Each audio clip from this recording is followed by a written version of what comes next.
everybody. We are going to talk today about fractions, decimals, and percents. Okay. Now, most of the numbers that we deal with in our life are fractions. Okay. The correct mathematical term for such a number is rational number. If you remember in our last lessons, our previous lessons, we defined the rational number as any number can be written as a over b, where a and b are integers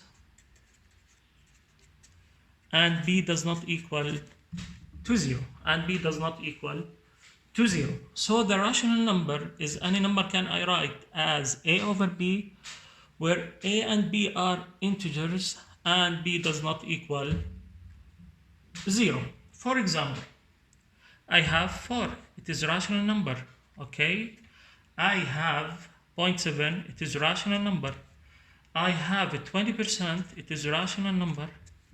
I have 3 over 11, it's rational number. All of these numbers are rational. Why? Because I can rewrite them as a over b. A and b are integers. For example, 4, I can write 4 as 4 over 1. So both numbers are integers, the numerator and denominator, so it is a rational number. 0.7, I can write it as 7 over 10. 20%, it is 20 over 100. 3 over 11, I keep it as it is. Now, all these numbers in this list, they are rational number, but the only fraction is 3 over 11. So when I write any rational number as a over b in this form, I can call it fraction. A fraction. So 20%, it is not a fraction, however, it is a rational number. But when I write it as 20 over 100, it becomes fraction. So 20% in this form, it is not a fraction, but in this form, it is fraction. The same thing for 0.7. 0.7 in this form, in its decimal form, I cannot call it fraction. But if I write it as 7 over 10, I can call it as a fraction. The same thing applies on 4. So the fraction is any rational number. I write it as a over b.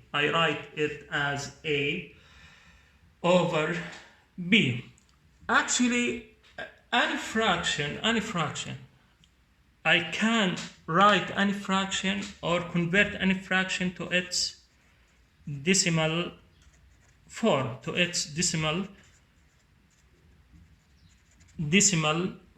and of course vice versa. Any number written in decimal form, I can convert it to its fraction form. For example, 0.7, this is the decimal form for fraction 7 over 10. So I can move from here to here, and I can move from here to here. How you are going to do it? Use your calculator to do it for you. Let your calculator to do it for you. For example, 0.7 equal 7 over 10. I want to see the decimal form. I press this button SD. So this is the decimal form of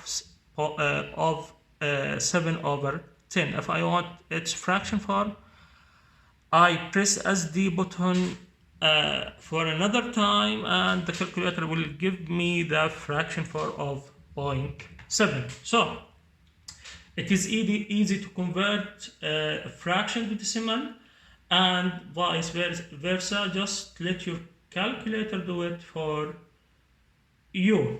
Okay, now, if you remember when we talked about rational numbers and irrational numbers, we said that irrational numbers are those numbers that cannot be written as a over b, where a and b are integers, b does not equal 0.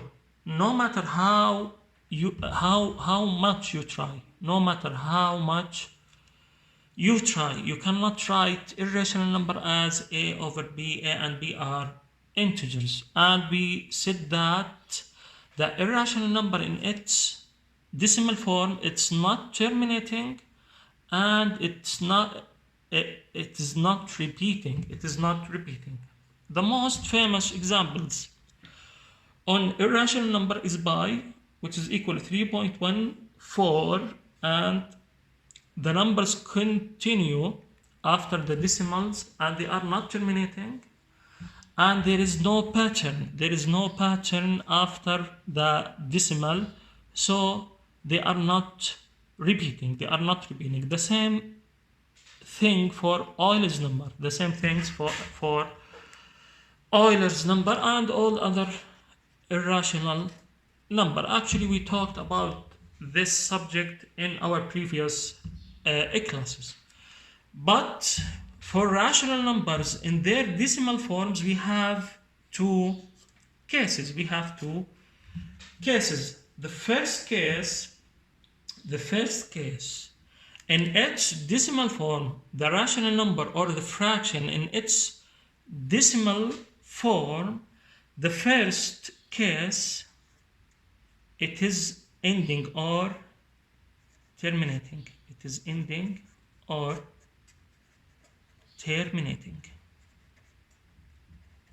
For example, 3 over 4 equal in its decimal form equal 0.75. So it is terminating. There are no other numbers after 5. So it is terminating.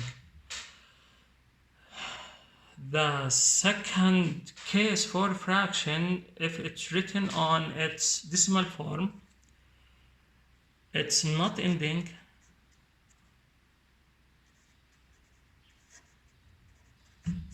or not terminating, but it's repeating.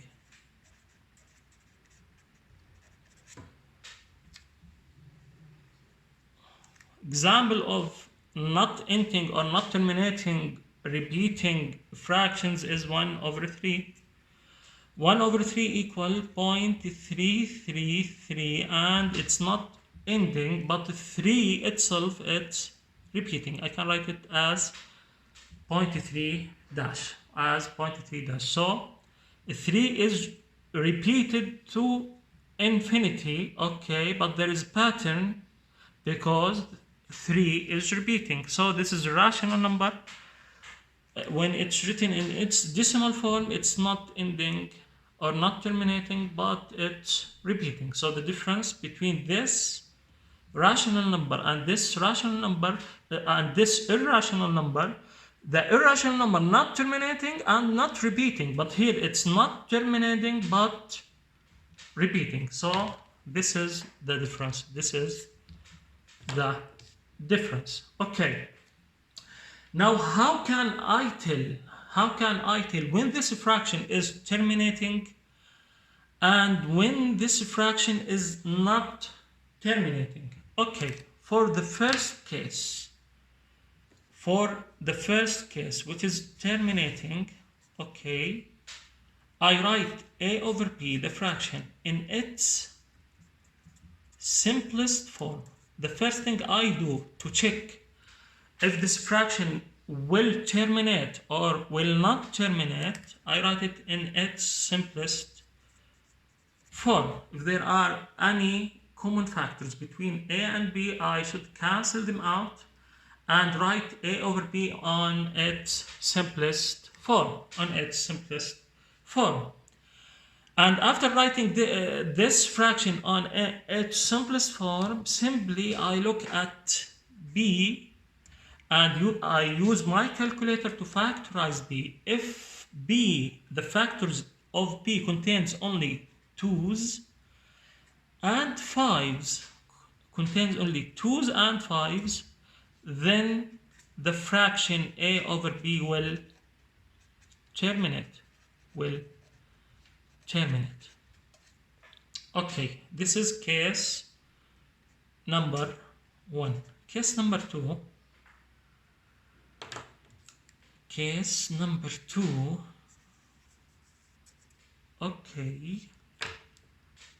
After I write a over b on its simplest form, case number 2, when I factorize b, if I find any factor other than 2 and 5, even though there is 2 and 5s in the fractions of b, but if I find any factor, any prime number other than 2 and 5, then the fraction will not terminate. Then the fraction will not terminate. Okay, so the first case, if I factorize b and the factors of b contains only 2's and 5's, or 2's alone or 5's alone, then the fraction will terminate. The second case, when I factorize b and I found that there is any other factor than 2 and 5, it will not terminate. It will not terminate. Of course, first I should write a over b on its simplest form. Let's take example. Okay, 3 over 5. Okay, it will terminate or not? First I should check if it's on simplest form. Yes, it is on simplest form. And after that I look to the denominator, which is 5, so it contains only 5. 5 equal 5 multiplied by 1. Then this fraction will terminate. Okay. Another example, 1 over 4. 1 over 4. Okay, so the first thing I check if it's written on its simplest form. Yes, it is written on its simplest form. And after that I look to 4 equal 2 multiplied by 2. It contains only 2, so it will terminate. Okay, 63 over 40. First thing I should check if it's written in its simple form. Yes, it is written on its simplest form. And I look after 40 and I factorize 40, which is 2 multiplied by 2 multiplied by 2 multiplied by 5. It contains only 2's and 5's, so it will terminate. Okay, what about 6 over 7? It is written in its simplest form. Okay, I see 7. It is 7 multiplied by 1, so it contains a factor which is not 2 and 4. So if it contains any factor other than 2 and 5's, it will not terminate. Actually, if you used your calculator, 6 over 7, it will not terminate.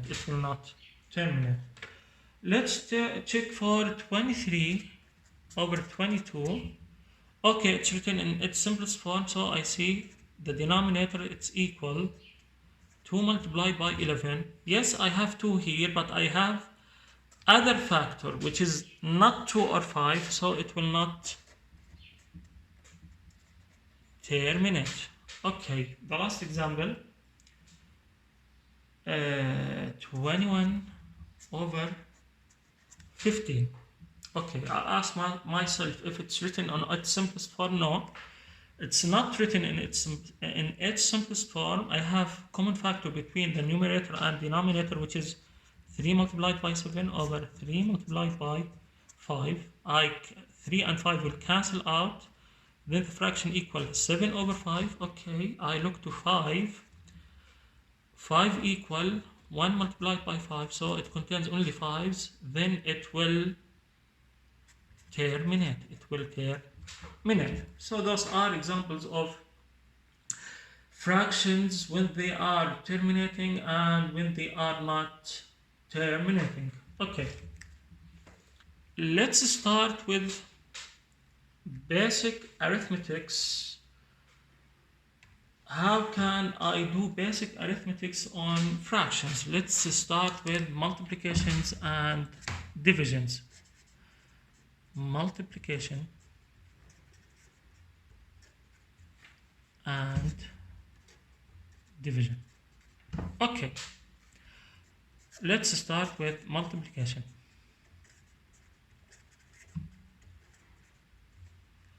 When I want to multiply two fractions together, a over b multiplied by c over b, simply I multiply the numerator and I multiply the denominator, and that's it. So this is equal a multiplied by c over b multiplied by d. Example, 1/2 multiplied by 3 over 4 is equal 3 over 8. So if they are numbers, let your calculator to deal with it, okay? Let your calculator to do it for you, but we need to know the rule, because sometimes in the exam they are not going to give us numbers, they are going to give us variables. Fractions contains variables, so I should know how to deal with such problems. So example, x squared plus 1 over x minus 2 multiplied by 2 over square root of x, which is equal, I multiply numerator to numerator, which is 2x squared plus 2, and then I distribute 2 on both x squared plus 1. Okay, all over square root of x minus 2. Of course, I can rewrite the denominator to 2x plus 2, 2 over, I know square root of x is the same as x to the power 1/2 multiplied by x minus 2. I can distribute x to the power 1/2 to both sides. Now it is equal to x squared plus 2 all over x to the power 1/2 multiplied by x. When x has no power appeared on it, the power is what? Is 1. The power is 1 plus 2 multiplied to x to the power 1/2, which is equal to x squared plus 2 all over x to the power 1/2 multiplied by x to the power 1. I add the exponents. I write the same pace and add the exponents. 1/2 plus 1, which is 3 over 2 plus, I'm sorry, it is minus here, minus tx 2x to the power 1/2, and that's it. Okay, so I need to know the rule, because in the exam they are not going, sometimes they are going to give me variables, rational expressions, algebraic expressions. Okay, so I need to know the rule to apply it whenever I need. Okay, now number 2, division. Before we start with division, we should know this thing. What I mean by reciprocal. Okay guys, the reciprocal of any fraction, equal, make the denominator as a numerator and make the numerator as denominator. I mean, just to flip it. So if a over b becomes what? Becomes b over a. Becomes b over a. So let's start with division. When I want to divide two fractions, what I need to do, I need to keep the numerator as it is and change the division to multiplication and flip or take the reciprocal of the denominator, which is d over c. And after that I apply the multiplication rule, which is numerator multiplied by numerator over denominator multiplied by denominator. Again, if they are numbers, you can let your calculator deal with it. If they are not, they are expressions, you should know the rule in order to deal with such problems, Okay, now let's start with number 3, which is what? Addition.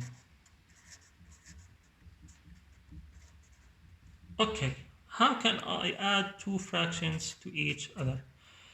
A plus B plus C over D. The first thing I need to find is the common denominator. Okay, the easiest common denominator is to multiply both denominator to each other, but the best common denominator is to find the least common multiplier for both denominator, okay? So you can do it both ways.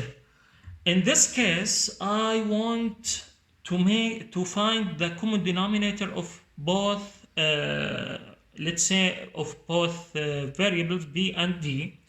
So the common denominator will be the multiplication of both of them, which is b multiplied by d. So I need to make b equal, or to change b to b multiplied by d, I need to multiply b by d.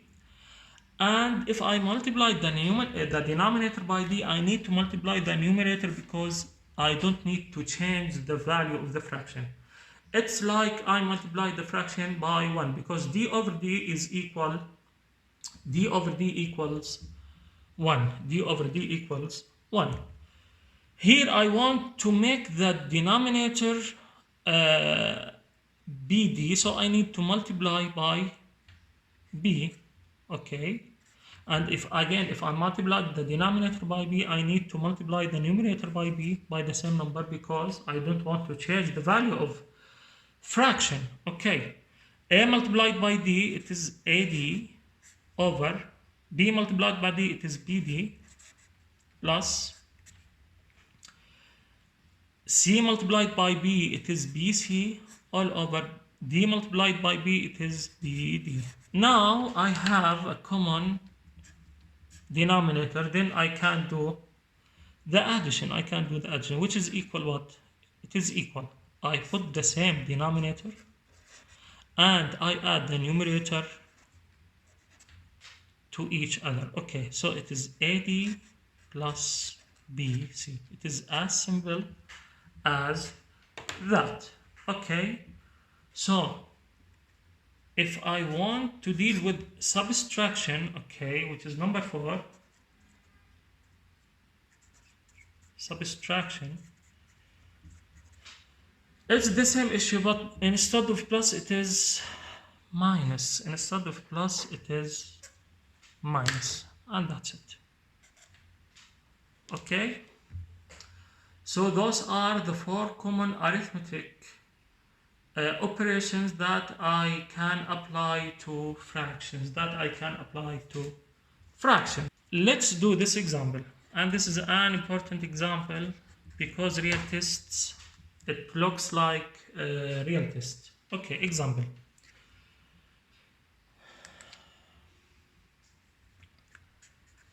The below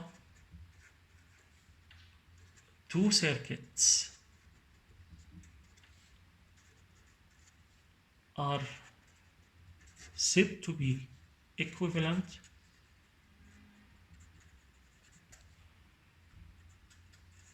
if and only if R equivalent equal 1 over R1 plus 1 over R2.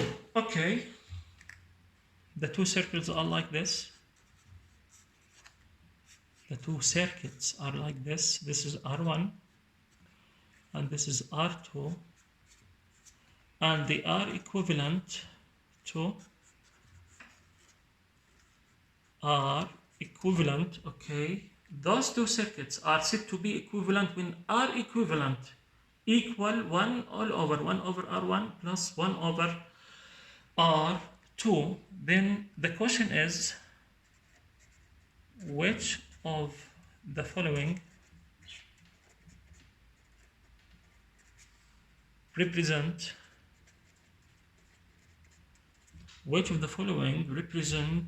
R equivalent. Okay, I have 4 choices or 5 choices. Choice number A,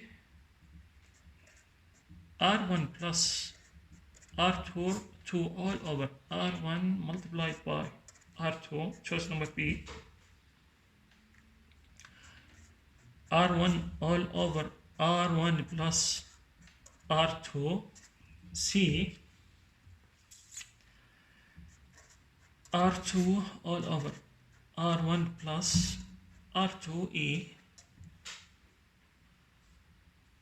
D, R1 multiplied by R2 all over R1 plus R2. So which of those represents R equivalent? So I need to manipulate R equivalent to get one of these form, which is the right answer. So the solution, I should start with this equation, which is R equivalent equal 1 all over 1 over R1 plus 1 over R2. Okay, I don't have to do anything on numerator, so I need to manipulate the denominator first. So there are 2 fractions, and there is an and they are added to each other. So I need to find the common denominator. So the common denominator, as I told you, the easiest one is just to multiply both denominator to each other. In this case, it is R1 multiplied by R2. So how can I get R1 multiplied by R2 from R1? I need just to multiply by what? By R2. I multiplied the denominator by R2. I need to multiply the numerator by the same value. The same thing for what? For R2, I need to get R1, R2, so I need to multiply by R1. I multiplied the denominator by R1, I should multiply the numerator by the same value. So this becomes equal the numerator as it is all over. Here, R1 multiplied by 1, R2 multiplied by 1, it is R2 over R1. R2 plus R1 multiplied by 1, it is R1 all over R1 multiplied by R2, it is R1 R2. Now I have a common denominator now, which is equal 1 over, I have common denominator, which is R1 R2. I add only what? The numerator, which is in this case R1 plus R2. Now I need to divide 1 all over to this fraction. Actually, I can rewrite 1 as a fraction. 1, if I want to write 1 as a fraction, it is 1 over 1, because 1 over 1 equals 1 all over R1 plus R2 all over R1 multiplied by R2. I use the rule of division, which is keep the numerator as it is, change the division to multiplication, and flip or take the reciprocal of the denominator, which is R1 R2 all over R1 plus R2. 1 multiplied by R1 R2, it is R1 R2 all over R1 plus R2 multiplied by 1, it is R1 plus R2. This is the right answer. So I need to see which one equal to this, which is in this case it is D. So this is the right answer. This is the right answers. Okay. If I told you that I have a box and this box contains balls, this box contains balls. If I told you that I have only red balls and green balls in this box, only red and green. If I told you that half of the balls are red, then what fraction I have 4 green balls. Okay, it is easy actually. It is 1/2. It is 1/2. Okay, how can I get to 1/2? Because the whole represent 1. The whole represent 1. And if I divided the whole to different fractions and each fraction has a different property, like for example like the color, so some balls are red and the other balls are green, so those fractions should add up to 1. So all fractions in this case must add up to 1. This is logic. This is logic. Again, if I told you I have a box contains marbles, okay? I told you that there are 3 colors only in this box, which is red marbles and blue marbles and green marbles. And I told you that 1/3 of the marbles are red and 1/3 of the marbles are blue. So if I ask you what is the fraction of green marbles in this box, you tell me this. Okay, it is 1 minus 1/3 plus 1/3, and in this case it is what? 1/3. Why? Because 1 represents the whole. 1 represents the whole, and all fractions must add up to the whole, to 1. Must add up to 1. Okay, because if I divided the whole into different fraction and each fraction has a different property, like in our examples, like the property is color, okay, in this case, so all fractions should add up to 1. All fractions should add up to 1. Okay. In these examples, all fractions are equal, but this is not the case always. This is not the case always. The fractions could be different. Okay, could be different. For example, let's take this example. In a box, I have 1/3 of balls are blue. Okay, 1/3 of the balls are what? Are blue. And 1/4 are green. 1/4 are green. 1/5 are red.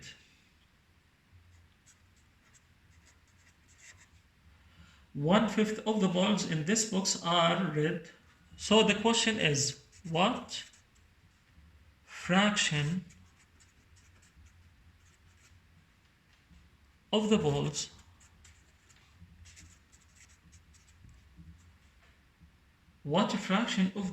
are neither,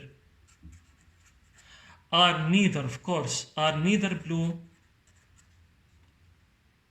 green, nor red? Okay, our rule like this: all the fractions should add up to 1, because 1 represents the whole again. So I need to find the x fraction, which is unknown. I need to find it, which is what? Which is neither. So x represent neither. They represent the balls that are not red and are not green and are not blue. How can I find x? As simple as that. It's always, I know that 1/3 plus 1/4 plus 1/5 plus x, this fraction, they should add up to 1. So x equal 1 minus the summation of all fraction. The summation of all fraction. Do it in your calculator. So it is 1, and be careful when you deal with calculator. 1 minus, open bracket, use the fraction, which is 1/3 plus 1 over 4 plus 1 over 5, and be careful when you close the bracket, and this is equal, so it is 13 over 60. It is 13 over 60. Actually, you don't need to write this step here because you can start from here. Always when you need the remaining fraction, it is always 1 minus the summation of all other fractions. Okay, if I told you that the number of balls inside this box is 120, the number of balls inside this box is 120. So how many balls are blue? How many balls are blue? You need to multiply, or the number of blue balls equal, you need to multiply the fraction of those balls to the whole number of balls, which is what? Which is equal 40 in this case. So the number of green balls equal 1/4 the fraction of green balls multiplied by 120, and in this case it is 30. The number of red balls equal the fraction of red balls multiplied by 120, which is what? 24. And the number of neither, I take the fraction of neither, which is 13 over 60 multiplied by 120, which is equal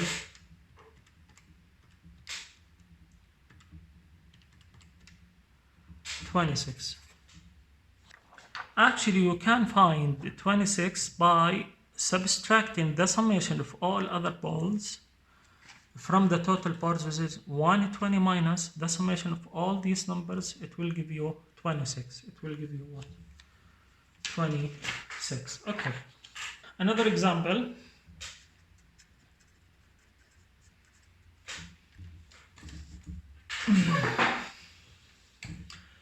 There are 1,200 students in BHA school. Okay, so 1/5 of the students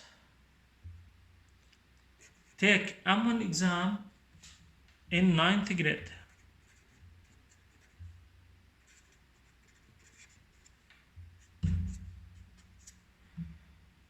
And 3/4 of the students take M1 in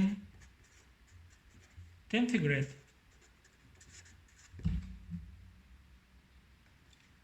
How many students? The question is, how many students take M1 exam in later class? Okay, how many students take M1 exam in later classes? Pause the video and try to solve this example. Okay, welcome back. I am sure that you solved the question correctly, but I am going to solve it. Okay, as I told you, the whole represent number 1, so I need first to find, then the solution.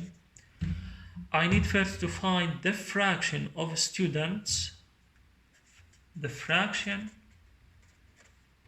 of students who are going to take the exam in later classes or in later grades, equal always the whole, which is 1, minus the summation of all other fractions, which is in this case 1/5 plus 3/4, and this is equals, and this equals to 1 minus, be careful with parentheses, which is 1 over 5 plus 3 over 4, and this is equal 1 over 20. Okay, the question didn't ask about the fraction of students. It asked about the number of students. So I need to find the number of students who are going to take M1 exam in later grades. In this case, it's equal the fraction of students multiplied by what? Multiplied the whole number of students on the school, which is in this case 60 students. Okay, so this is the right answer. This is the right answer. Okay, let's start with mixed numbers. The only thing you need to know about mixed numbers is that when I write mixed number, it consists of a whole number, and beside this whole number, or beside this whole number, is fraction, like 2 and 3 over 4, and this means 2 plus 3 over 4. And the second thing I need you to know is that how you should deal with such numbers using your calculator. It's simple. Use the same button here, but click shift first and the mixed number appears. Let's see if I want let's say if I want to add two mixed numbers together, which is 3 1/2 plus another mixed numbers 4 65 over 66. I want to add those two mixed numbers. Just I need to do to use my calculator to do it for me. If I need the fraction form, this is the fraction form. If I need the decimal form, this is the decimal form, the fraction form, and the mixed number form, and the mixed number form. That's it. Okay. Let us talk about complex fractions. Complex fractions. Actually, complex fractions are fractions that in the numerator I have an operation between two fractions, and in the denominator I have again I have any operation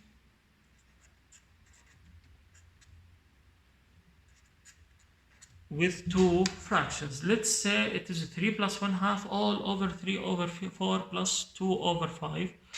So I need to know how to deal with such problems. Actually, the first thing I need to do is to deal with the numerator. This is the first thing. The second thing, I need to deal with the denominator, and the last thing, I should do the division.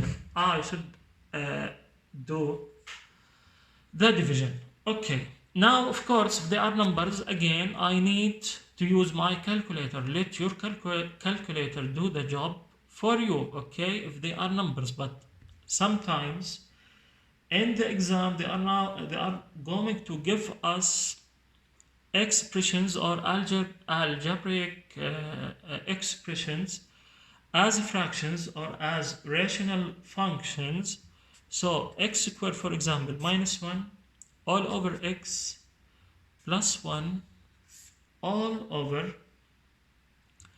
let's say, 2x squared minus 1 all over x plus 1 over x squared.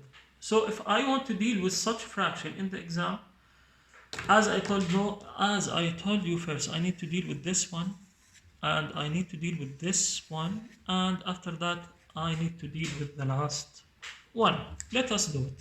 Okay, so x squared minus 1 all over x plus, now I need to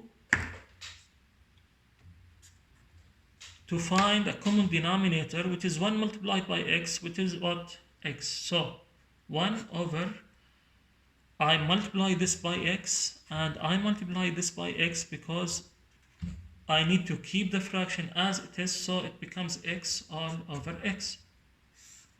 All over. Here, I have x squared and x. I can take x squared as a common denominator, so I multiply this by x.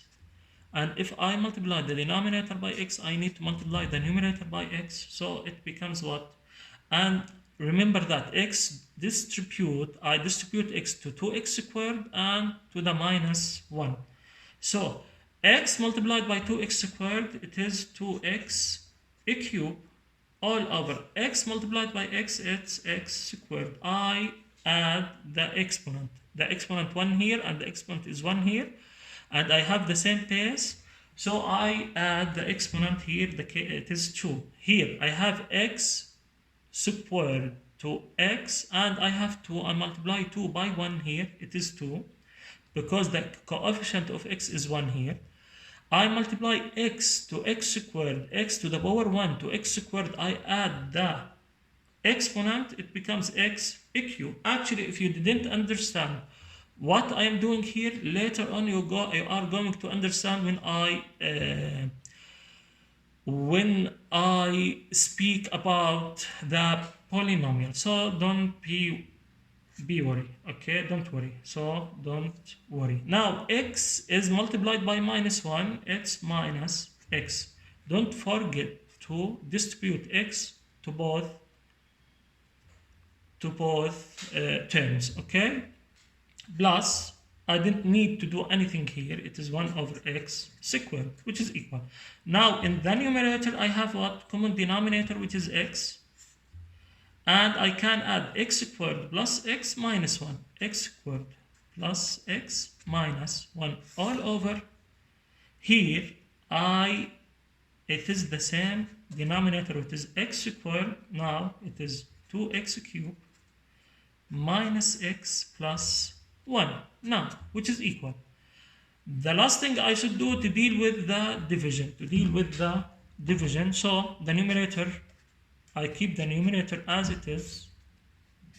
I change the division to multiplication, and I flip what? The denominator, or find the reciprocal of the denominator, which is x squared over x cubed minus x plus 1. Now, if I have any cancellation here, I can do it here. Now x squared equal x multiplied by x, so I can cancel out x with square, so x here is only x, it will remain, okay? So I multiply x to this fraction, so I should distribute x to each term. In this case it is cubed plus x squared minus x all over. This is 1 here. If I cancel out this, then this is 1 here. 1 multiplied to anything, it's the other thing as it is. And this is the solution. This is the solution. Okay, now let's talk about percents. And this is important. Why? Because it appears frequently in the final exam, in the external exam. So this is an important. Simply, percent are special type of fraction. Special type of fraction. How they are special? It's simply, it is a fraction. It is a fraction where the denominator equals 100. So 23 over 100, this is, I can call this as percent, and can write it as 23%. So this means divide by 100. So remember that this simple means divide by 100. It's 23 divided by 100. 100. So I can move from here to here, and I should be able to move from here to here. Okay? Okay. Now, for example, of course, I can also write this in its decimal form, which is 0.23. Again, if you cannot do it, let your calculator do it for you. It equals 0.23. Actually, moving from here to here and from here to here, it is important in some type of questions, as we are going to see. For example, in some cases, if the percent is the unknown and I need to find the percent, so I need to find the x percent. So I can rewrite this in my equation, in my solution, as x over 100. I can do it. Why? Because as I told you, this simple means divide by 100, divide by 100. But I cannot convert it to, for example, to its decimal form, because x can be 2-digit number or 3-digit number, or can be a fraction itself, so it could be anything. So I cannot write x over 100 as this one. This is wrong. This is wrong. Don't do it. If I want to find the variable x percent, I rewrite it in my solution, in my steps, as x over 100, as x over 100. Okay, now let's start with percent problems. Let's start with percent problems. Actually, there is a rule which is a handy one. A handy one is over of equal percent over 100.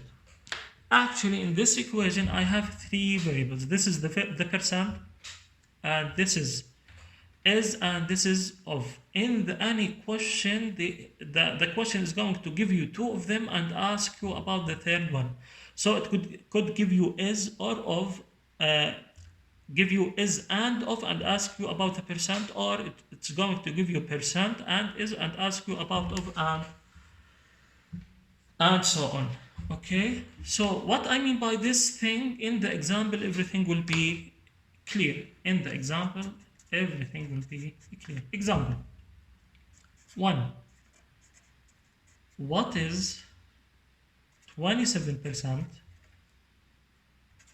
of 200? Okay, so I need to apply the rule. He asked me what is, so is the variable. So I write down is over of equal percent over 100. So is the variable that I need to find, or the unknown, sorry. The unknown I need to find, because he asked me what is, I put instead of is, let's say the unknown, name it as x. So x over what is 27%. So the percent is what? 27. 100 is fixed always at 100 in this formula. Of 200, or instead of I put what? I put 200 and solve for x. Use any way that you find it is easier for you to find x. So x equal, I can move 100 to here, and I can move, sorry, I need to get rid of the 200, so I can move it here. It is in the denominator. It will become on numerator, or just multiply both sides by 200. Do it the way you like. Okay, so x equal 27 multiplied by 200 all over 100, and this is equal 54, and this is equal what? 54. Okay, so x is 54. Number 2. 60 is 33% of what number? So I use the same formula, which is over of equal percent over 100. Now 60 is, so instead of is is I can substitute 60 all over equal percent. In this case it is 33 all over 100. It is fixed always. Of what percent? So of it is the unknown. I put any variable. I substitute for any variable for it. Let's do it as x. Now solve this equation as you like, the way you find it easier for you. I'm going to do it in my way. So I move x to here, it will become in the numerator. I move 100 here, it will become on the numerator. Okay, and I move 33 here, it will become on the denominator. Now I can find x equal 60 multiplied by 100 all over 33 all over 33. Again I moved x to here and I moved 33, it become here, and 100 it multiply by 60 multiplied by 100, which is 60 multiplied by 100 all over 33, which is what? Which is 181.81. So this is the right answer. Number 3. 11 is what percent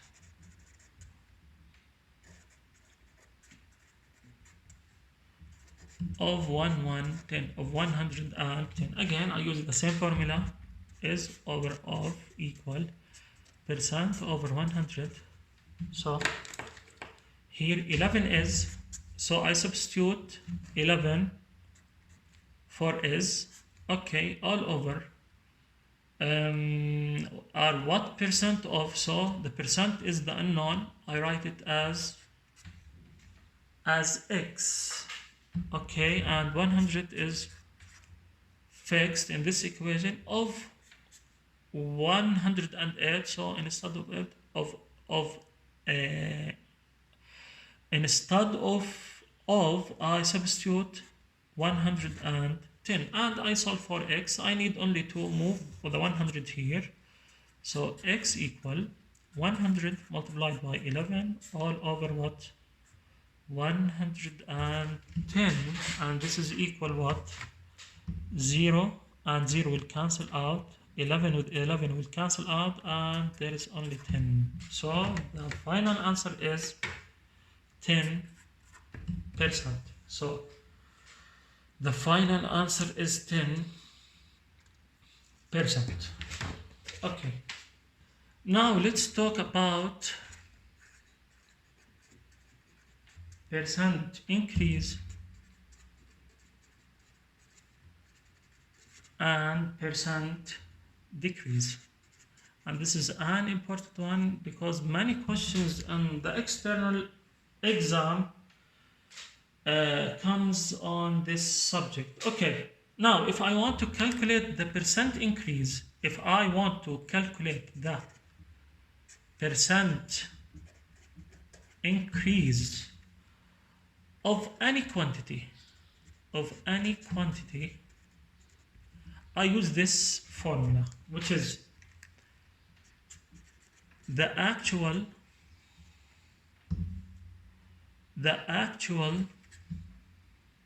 increase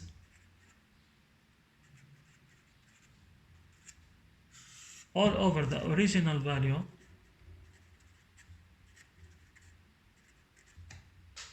multiplied by 100%.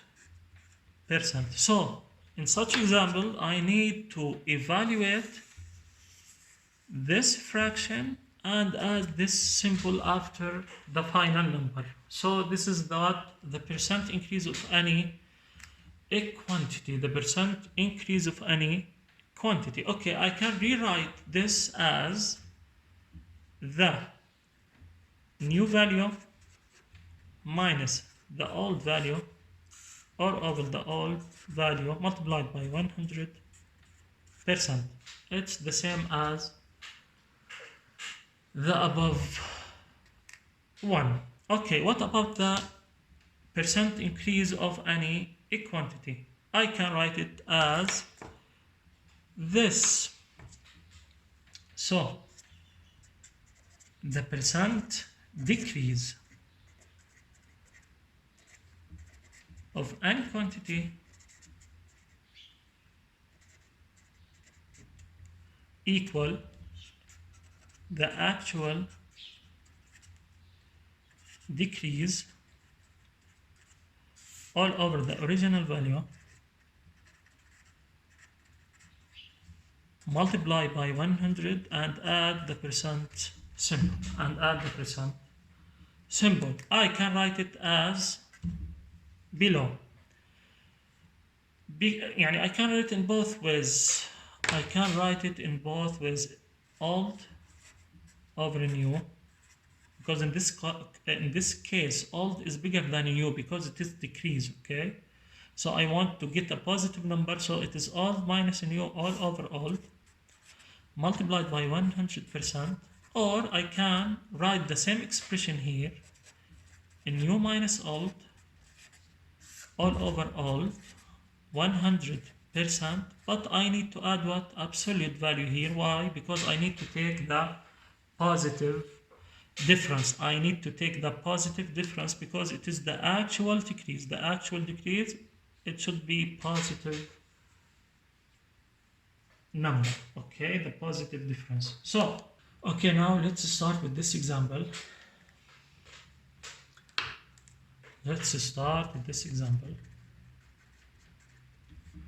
Okay, from 2000 to 2010, the population in Jordan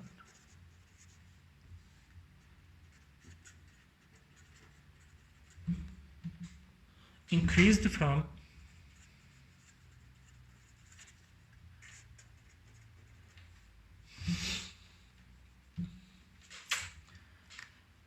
7.5 million to 8 million. What is the percent increase in the population of Jordan? What is the percent increase in population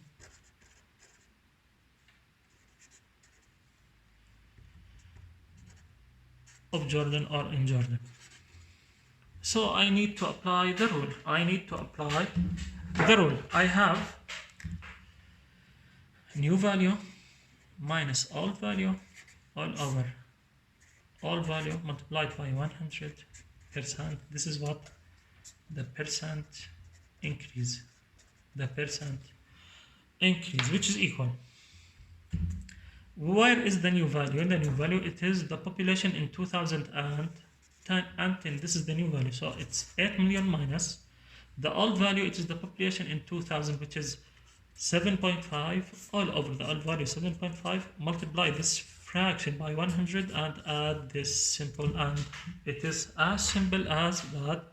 So 8 minus 7.5, it is 1/2 divided by 7.5 multiply by 100. I want it on its decimal form, so I press this, so it's 6.67%. Okay, this is 6.67%.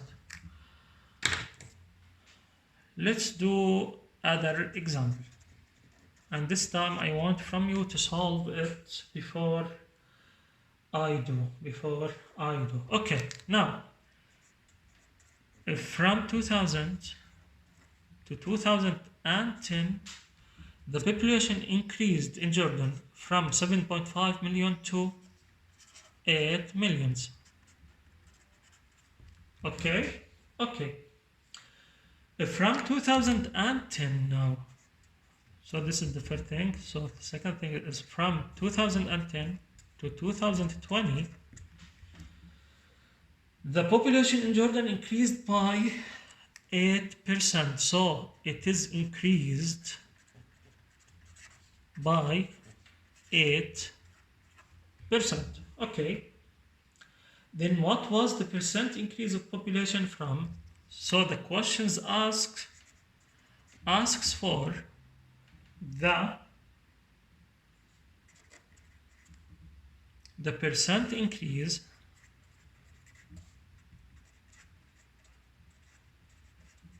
of population in Jordan from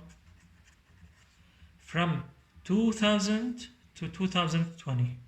From 2000 to 2020.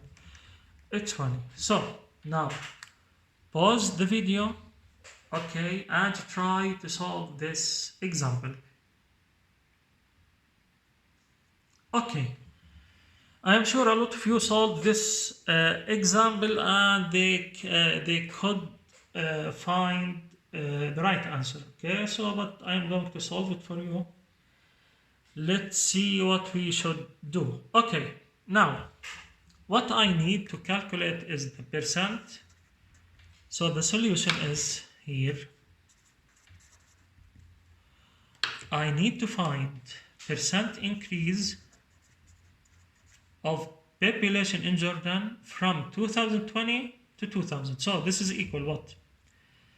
The new value in 2020 minus the old value in 2000 all over the old value in 2000 multiplied by 100%.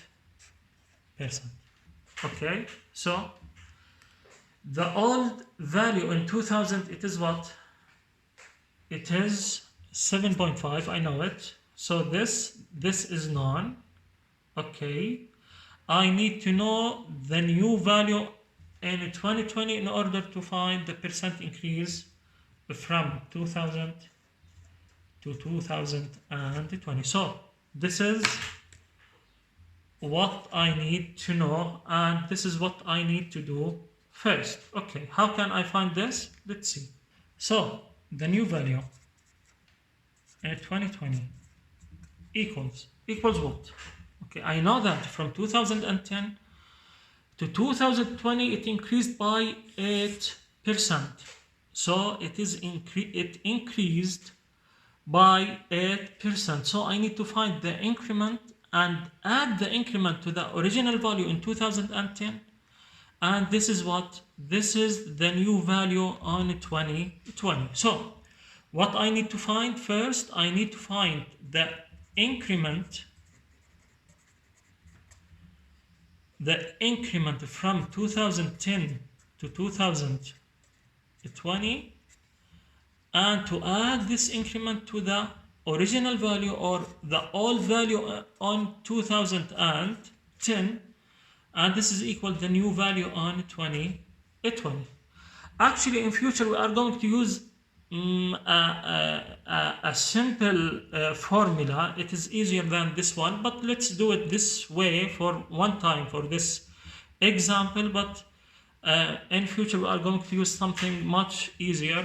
Actually, it's derived from this one. So the increment from 2010 to 2020, it is the old value in 2010 multiplied by the percent increase in this from 2010 to 2020. So it is 8. Again, I can write it as 8 over 100.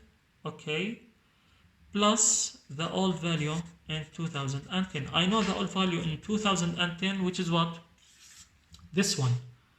Because in 2010 the population was 8. So it is here 8 to, I don't know, I want to calculate for this value, which is new value equal.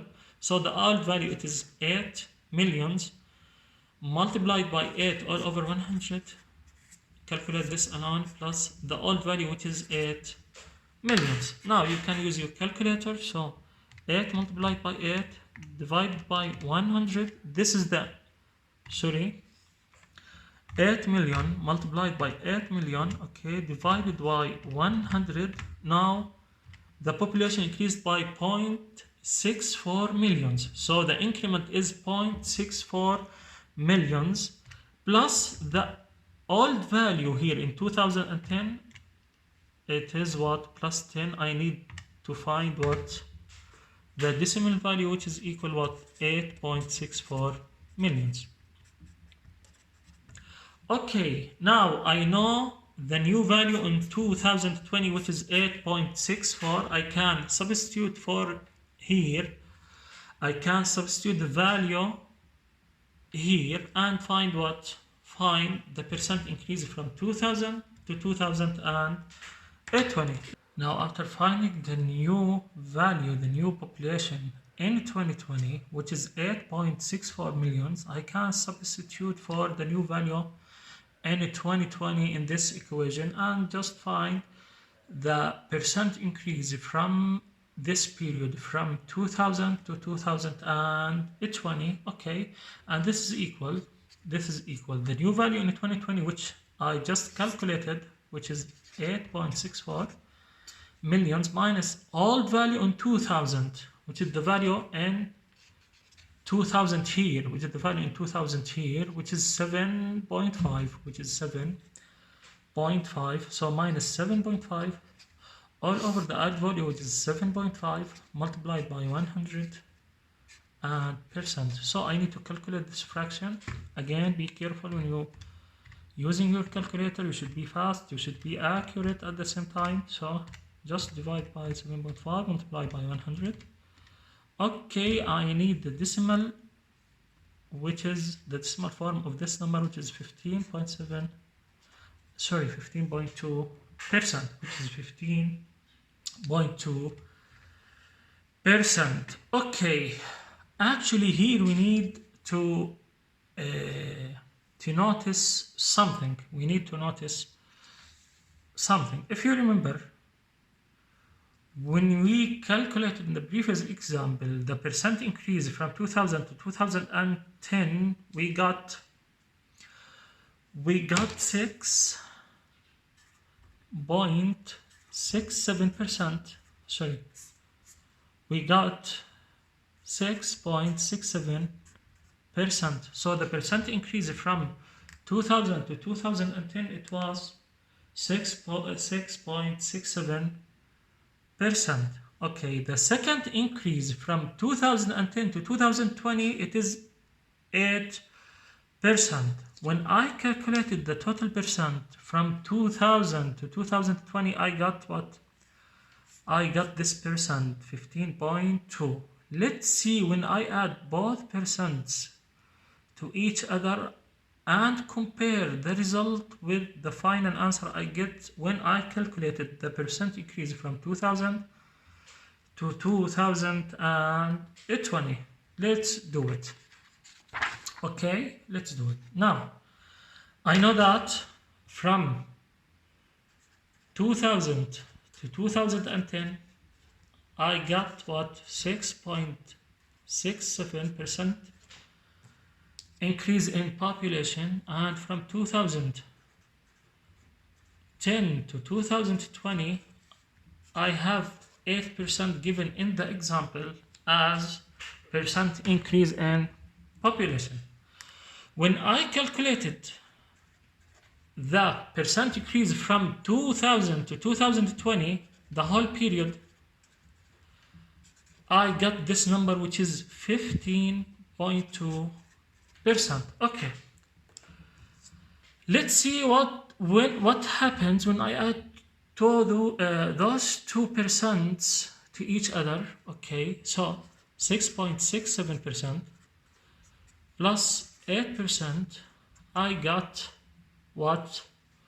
I got 14.67%. If I compare this percent to this percent, I find that 14.67% is less than 15.2%. Why?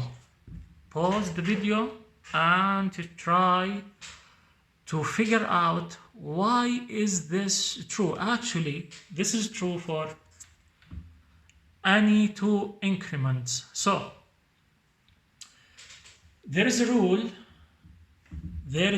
and this is an important rule. An increase of a percent followed by an increase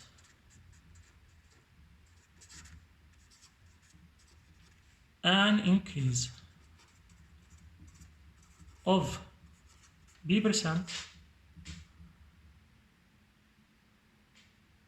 always results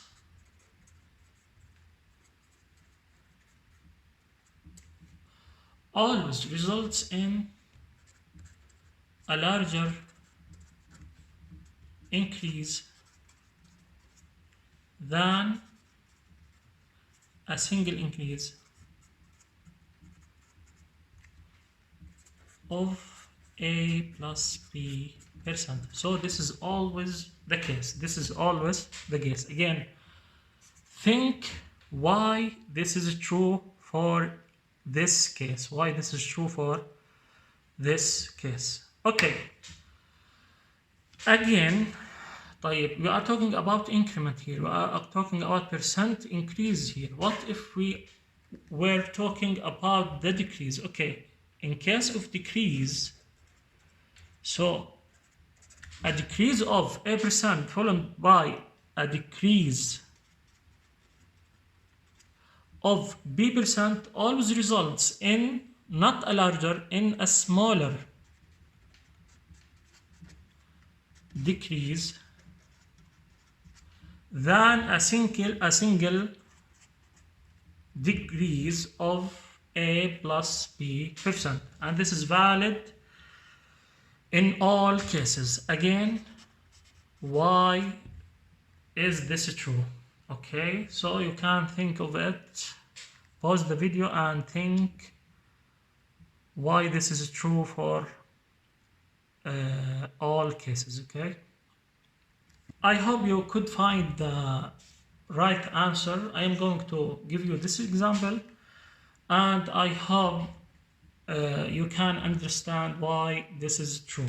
I'm going to give you an example in for percent increase, in the case of percent increase. Okay, let's do it. Let's say we have 100 students this year in PHA school. Okay, let's say that we have 100 students in BHA school this year.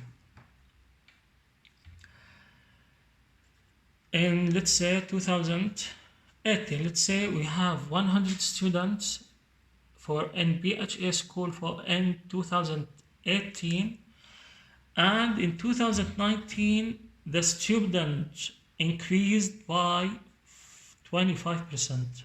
The student increased by 25%, and in 2020 the student increased by 20%.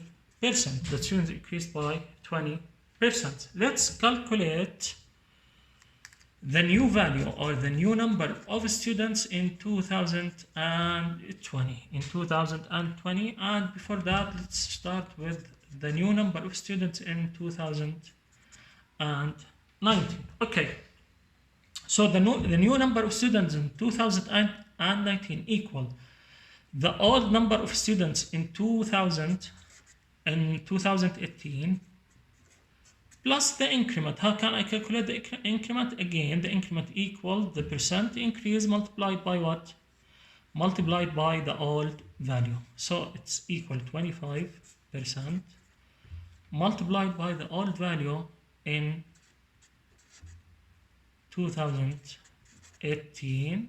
Okay, and this is equal 100 plus 25% of 100, it is multiplied by 125% multiplied by 100. This is cancelled out with this. The final answer is 125 students. Okay.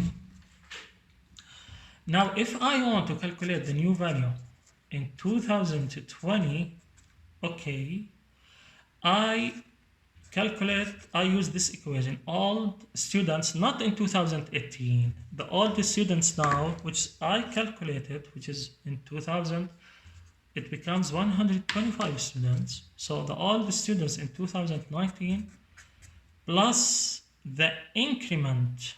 The increment in 2020, how can I calculate the increment? It is 20%.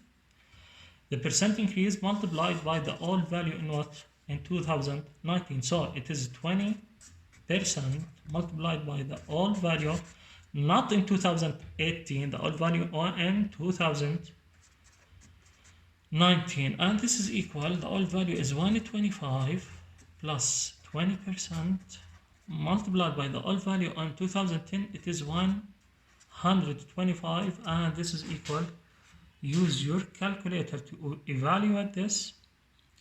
Okay, this is 20 over 100 equals multiplied by 125 plus 125, which is 150 students. 150 students.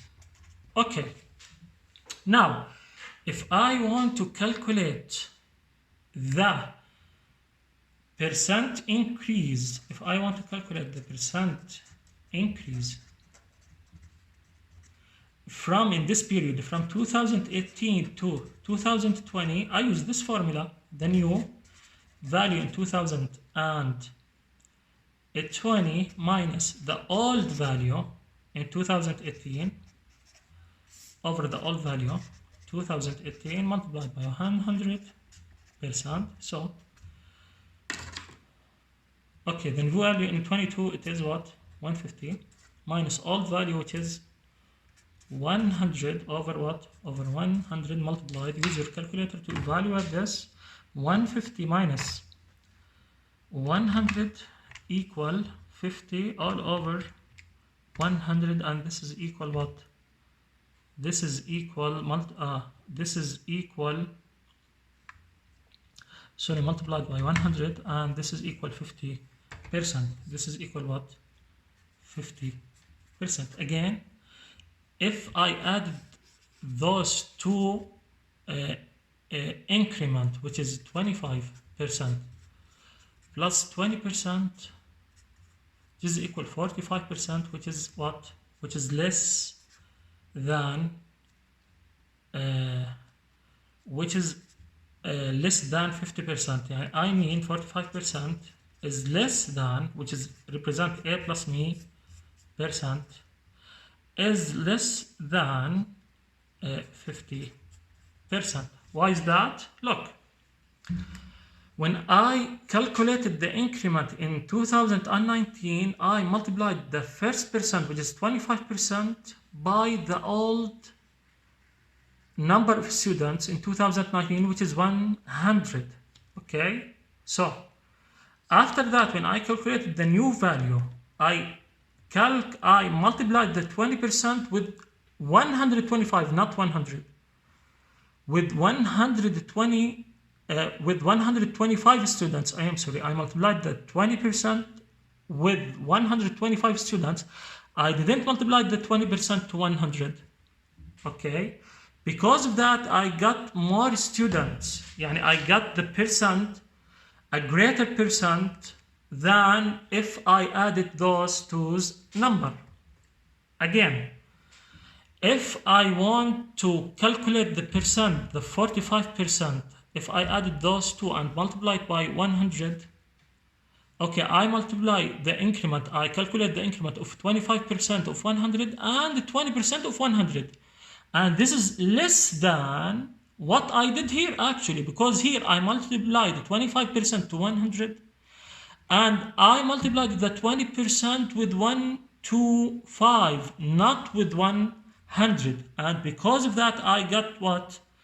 I got the percent of two increases behind two consecutive increases always will be greater than one increase, which equal A plus B. Okay? Again, I multiplied the first 25% with 100. I multiplied the second 20% not with 100. I multiplied it with 125. Because of that, I will get more students in this case. So the total increase in student will be what? Will be larger than one increase equals this percent plus this percent. As a summary, if I want to calculate the percent increase of any quantity, this is equal new minus old over old multiplied by 100%. And we solved many examples for this. So the percent increase, if I want to calculate the percent increase, I use this formula. This is number 1. 2. If I want to calculate the increment, if I don't want to calculate the increment value, how can I calculate it? It is the percent increase multiplied by what? The old value. Okay, number 3. If I want to calculate the new value, of course I can use this formula to calculate it, but now I will give you a better formula, a much better formula. Actually, it is derived from this formula, but it's much easier to use, which is equal 1 plus the percent increase, which is, let's say it is R percent, okay, the percent increase, let's say it is R percent, okay, multiplied by what? By the old value, okay, because 1 multiplied by the old value, it is the old value, plus R percent multiplied by the old value, it is the percent increase. So when I add the old value to the percent increase, I got the new value. I got what? The new value. So this is the easiest way to calculate the new value. So I use rule number 1 to calculate the percent increase. Okay, I used rule number 2 to calculate the increment in the value, which is equal the percent increase, which equal R percent multiplied by the old value. If I want to calculate the new value, I use the third formula, which is equal 1 plus R percent, which is the percent increase, multiplied by what? The old value, multiplied by the old value. What about the decrease, the percent decrease? Okay, for the percent decrease, I use what? I use this value. If I want to calculate the percent decrease,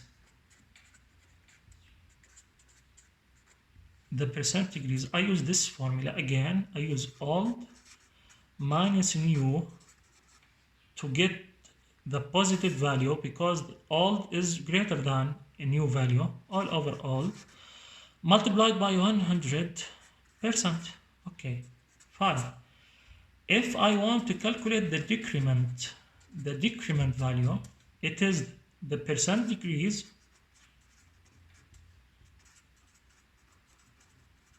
which is, let's say it is R percent multiplied by the old value.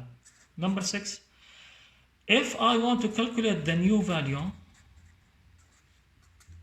I use this formula, 1 minus R percent multiplied by the old value. So those 3 for what? For decrease. Okay, and those 3 are for increase. Okay, so this is the easiest way actually to find the new value, or the decrement, or the percent decrease.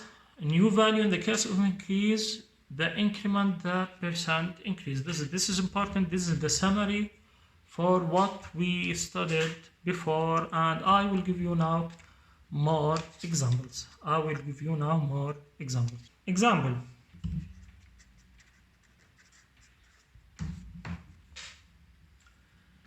In a clock shop,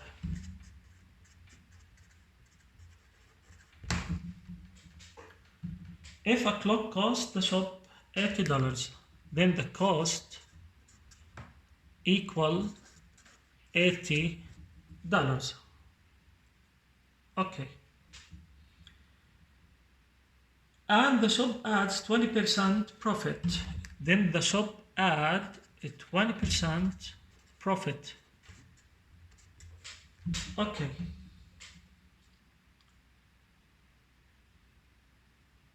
To its cost. Finally, the customer buy it with 5% tax. Then, okay, the clock costs the shop $80, and the shop add 20% profit to its costs, and after that, when the customer buys the clock, he pays 5% tax. Okay, how much the clock will cost the customer? Then the question is how much the clock will cost the customer.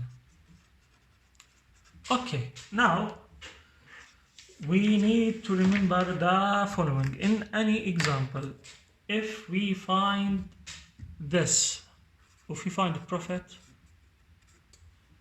if we found tax, tip, okay, all of these are what? Percent increase. In any question, if we found this, loss, sale, discount, all of these mean percent decrease. Okay? Okay. Now, in this question, we have a profit and we have tax. It is what? Percent increase. Okay. I want to evaluate first the 20% profit, the new value. I want to calculate the new value after the new value with profit, which is equal, as I told you, 1 plus R% multiplied with the old value or the cost in this case. So the new value with the profit equal 1 plus what R% here? It is 20%. I write it as 20 over 100 as I told you, multiplied by the old value. In this case it is the costs, which is 8. So this is equal what? This is equal 1.2, because when I write 20 over 100 in its decimal value, it is 0.2. I add 1 to it, it is 1.2 multiplied by 100, and this is $120. Okay. After that, the new value now, the new value with tax, it is equals, so this is R for profit now, 1 plus R for tax percent multiplied by the old value, and this, in this case, the old value now, this one, not the costs, because we add the tax on the price with the profit. So it's equal 1 plus 5%, which is 5 over 100. Write it on its decimal form. It is 0.05 multiplied by the old value, which is in this case 120 with the profit. So use your calculator. Again, it is 1.05 multiplied by 120. So it is $126.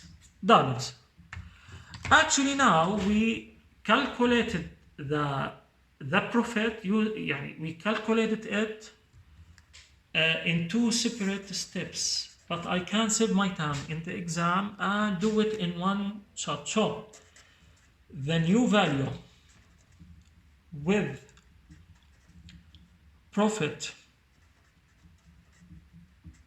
and tax equal. So the first thing, I start with what? With the profit. It is 20%. 20%, I can write it as what? 0.2 in decimal. If you cannot write it, let your calculator do it for you. It is 20 over 100 and it is equal 0.2. When I add 1 plus 0.2, it is 1.2 multiplied by the old costs. Now this one, I multiply all this one with what? With the 1 plus the percent of tax. The percent of tax, it is, if I want to change it or convert it to its decimal form, it is 0.05 plus 1, it is 1 plus 0.05. So multiply all these numbers together, it is 126. So the easiest way to do it like this. The first thing, 1 plus 20% over 100 is 1.2 multiplied by 100. All this I multiply with the tax, which is 1 plus 0.05, it is 1.05. When I multiply all these numbers, it equals $126.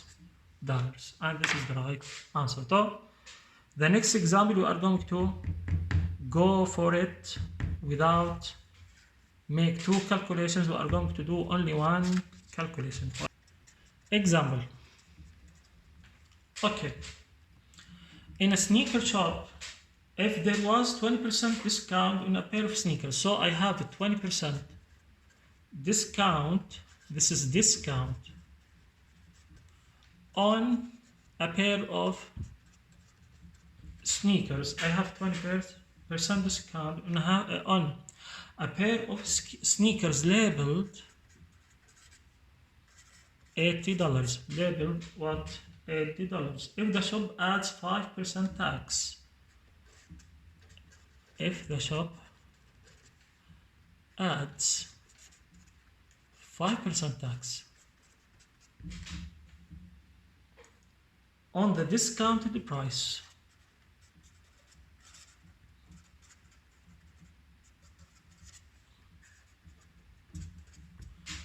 the question is, what does this pair of sneakers cost?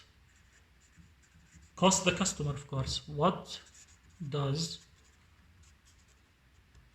this pair of sneakers cost the customer? So as I told you, I can't do it in one shot. So the new value of sneakers after the discount and after the 5% tax, it is equal. Now that the discount is 1 minus 20%, which is what? 0.2 multiplied by what? The label cost, which is $80. And I can multiply this value with what? Because the 5% tax, it is on the discounted price. This is the discounted price. Multiply it by 5% because it is a tax, so it is an increase. So I add 1 plus 5%, which is 0.05, multiplied by this number. So in one shot I can do it. So this is equal 0.8. Okay. So in my calculator, I should use what? 1.05 multiplied by 0.8 multiplied by 80. So I can do it what? In one shot. So it is $67.2. So this is how many dollars the customer is going to pay. Example. And this is example actually for you. Okay. If the population of Amman,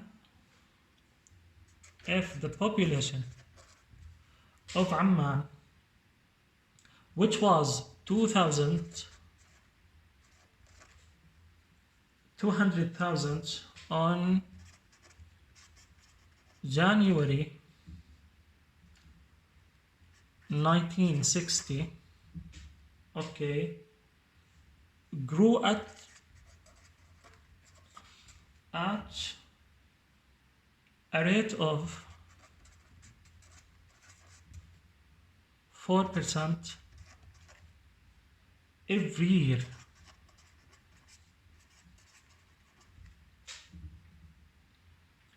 What its population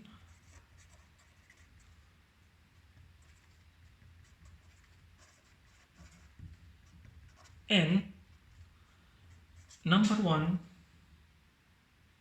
in January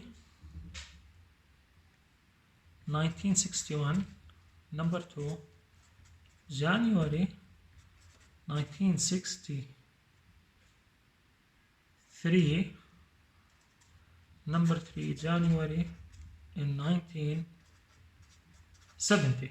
Okay, now let's do the first one. So it is 40% every year. It is 4% every year. So after 1 year, the new value of population equal, because it is 4%, of course it is increment, so I need to add 1 plus 4 over 100, which is what? 1.04 multiplied by the original, the old value, which is 200,000, and this equal, use your calculator, 1.04 multiplied by 200,000, which is equal what?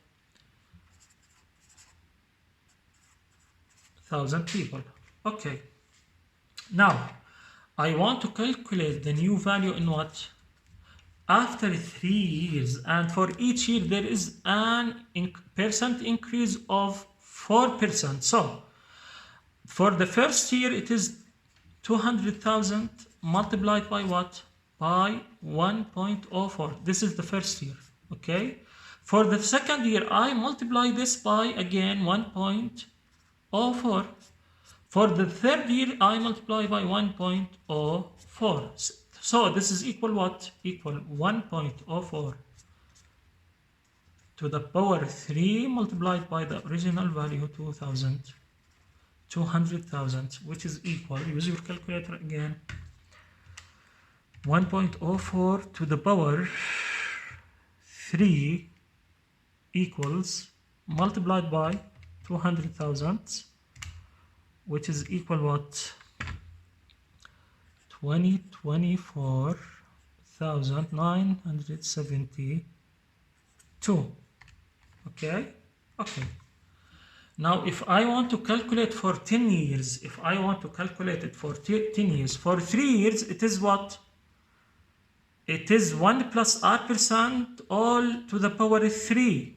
For 10 years I am going to add 1.04 10 times. So it is what? 1.04 to the power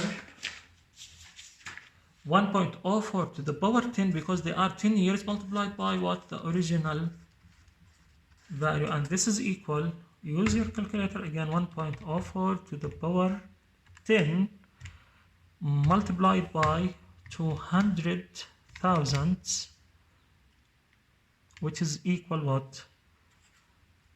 269,048 people. So this is fact, actually. This is fact. Okay, if an initial value or quantity, okay, increases by r% per year for each year, then the amount at the end of t years, then the amount